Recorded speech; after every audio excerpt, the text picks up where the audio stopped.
आंब आचार बनवा चलतु गुड़ देकी।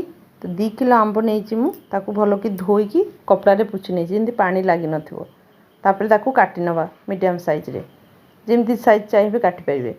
तापर आम लंका सुखला लंका जीरा पानमधुरी मेथी सोरिष कला जीरा सब भाजी नवा बासना आसवा जाए भाजवा बेसी कड़ा कि भाजवानी। तापर काढ़ी नवा तापर तेल मु 100 ग्राम नहीं 2 किलो आंबे 100 ग्राम तेल बेसी तेल भी दरकार हुए नहीं। तापर हेतरे हेंगु देली हेंगु दे सारा पर आंब दवा तापर लुण दवा फ्लेम को हाई कर दवा हाई करके भाजवा ताकू पूरा पानीटा मारदवा आंबर जो पानी बाहर से पानीटा आम से भाज पूरा मारदवा। तापर आम गुड़ कि चीनी दवा। मो रेसिपी जदि भल लगुच सब्सक्राइब लाइक कमेंट करूँ।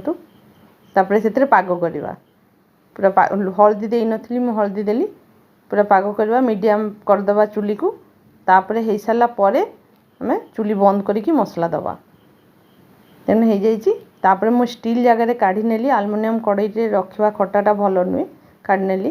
तापर ठंडा है आउ टे मसला गुड़ेवा मसला गुड़ेकी आम जार भितर रखदवा कांच जार रखदवा रखी सारा 2 दिन खरार आम देखेबा वर्ष सारा रोचे किसी होनी पानीटा आम मारदौचु से चुली से आचार भल रोचे किसी होनी।